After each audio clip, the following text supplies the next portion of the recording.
Hello, everybody. Scott Golden here with the Golden Opportunities Coaching YouTube channel. Welcome to those of you who are new. Welcome back to those of you seasoned veterans of what we do around here. What we do around here is bring about conversations of a psychological, mental health, emotional health, and coaching related paradigm. We do that as often as we can, usually several times per week. We try to do that for your continued benefit and so there's over 1,200 of these for your listening pleasure.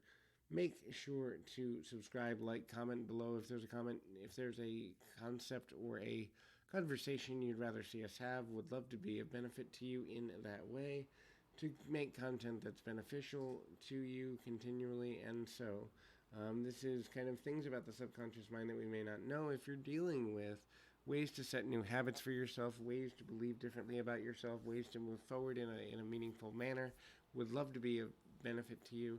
Please feel free to reach out at PO Perception on Twitter and or in the About Me section of this YouTube page. And ultimately, things kind of go in a directive.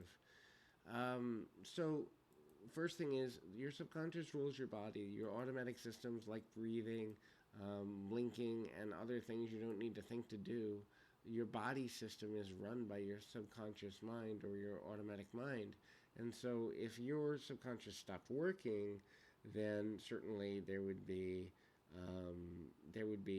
some major problems. Your body would overload. The subconscious or unconscious mind is something that is constantly at work, even, and we often take it for granted.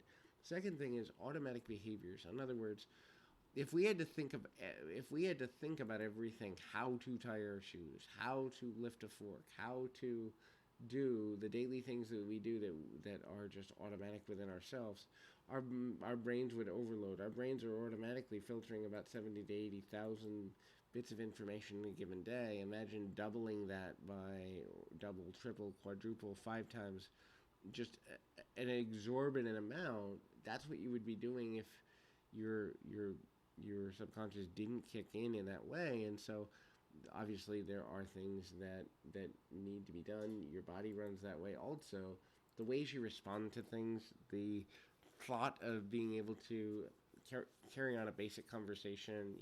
Someone walks by you and you nod at them and smile and you say hi. A lot of times it's your subconscious mind telling you that social cue. If you had to think about everything you said, think about everything you did, ultimately there'd be a lot of challenges in terms of communicating, in terms of getting to a place that's meaningful, and ultimately it would be extremely stressful and actually rather unsustainable. The next thing there is linking thought. So the idea of how our mind actually works is we have a thought and then subconsciously, because if we had to think everything out thought by thought by thought, we would have very little energy for things like physical movement. We'd have very little energy for things like automatic body processes. And so a lot of our linking thoughts, the things that cause us to arrive at conclusions, happen within the subconscious or habitual mind.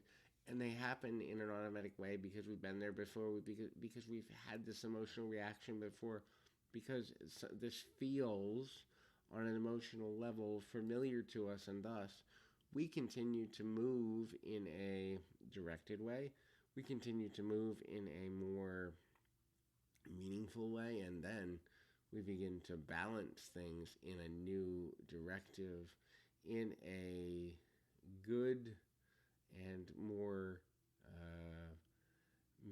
you know, in a more meaningful directive, and that leads to challenges as it relates to how to move forward and where to go, and how to be there. The subconscious mind is also based in responsiveness almost instantaneously. So abstract ideas don't come from the subconscious mind, they come to the conscious mind. That means your brain doesn't deal subconsciously with things that it hasn't seen before, which means if you are having a new experience, it's not going to be subconscious that you respond. It's going to be searching for a conscious response, searching for you to activate differently, which ultimately in a panic mode can create problems. That's why the fight, flight, or freeze syndrome is such a big thing, and ultimately leads you in sometimes circular emotional directions. So hopefully this is helpful. I encourage you to keep your feet on the ground, your mind in the moment. Until next time, everybody.